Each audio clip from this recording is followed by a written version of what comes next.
The second fight, the negotiations were pretty contentious for that fight to happen. If necessary, are you in the position where you would step in and kind of facilitate a fight happening that otherwise might be difficult to make? Obviously, they're on the same side of the road now, but how involved are you? The answer to that is yes. That there are mechanisms in the agreements that if there needs to be a mediation, that I will facilitate that, right? Because we're all on the same team, and under the right circumstances, we all want that fight to happen, and we already know mostly what we would do. So I assume that when Golovkin came aboard, that obviously conversations, Canelo's side was sort of clued into maybe what was going on. When we're partners with people, you don't surprise your partners. So while we have to keep some details confidential, certainly Golovkin's team knew when I needed to speak to Golden Boy for things that they wanted some understanding of. So, and I won't tell you what we've decided, but I will tell you we had to have some discussions about venue and about timing and about how the purse works and what we're doing. So we pre-had some of those discussions. Do you think that other networks ramping up their boxing coverage is a reaction to DAZN entering the fray and throwing a lot of money around when previously there hadn't been this much money in boxing in a long time? I would encourage all the other networks to abandon ship.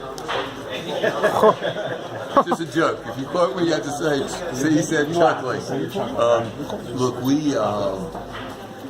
we're creating a subscription model, right? And we think that I as a kid was a boxing fan. And I remember the Four Kings and middleweights. I remember Ali and Frazier and Foreman and post Tyson. There's been very few fighters who have broken through the consciousness of the world. We have Anthony Joshua, and we need to bring him to the United States so people know about him, because pay-per-view hijacked the sport, and it made a lot of money, and it was a good thing for some number of people. I think now there's going to be a correction, which is fighters need to fight the best fights.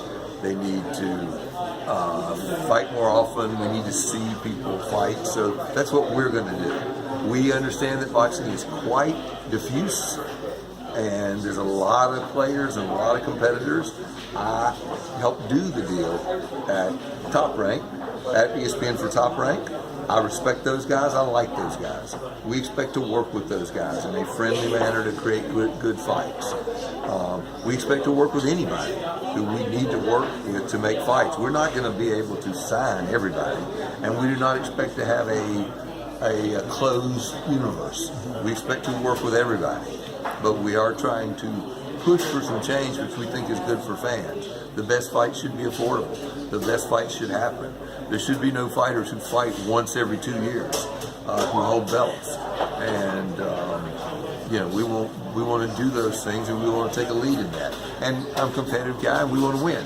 We want to have the best offering among any of those, but they're all free to compete for that. From your position, is there an interest to add to your library outside of live fights? Like, I know Don King's been trying to sell his library of fights, which he obviously has as big of a library as anyone in boxing. Is that something you'd be interested in pursuing, to kind of build DAZN's library of content? At ESPN, we owned a very large archival library of boxing, and I can tell you a large archival collection of boxing is less valuable than a Golovkin-Canelo fight. Okay, fair. In terms of the priority of what I'm interested in, it's creating great live fights. All right, and then one last question. I appreciate your time. I've talked to a number of people in the industry that feel like Fox and ESPN are sort of ramping up their boxing as a way to fight DAZN and try to minimize you guys now before you start fighting these networks for major sports rights like the NFL and stuff like that, where if they can beat you now, then they avoid these fights later on. How far ahead is DAZN thinking in terms of increasing their coverage outside of boxing?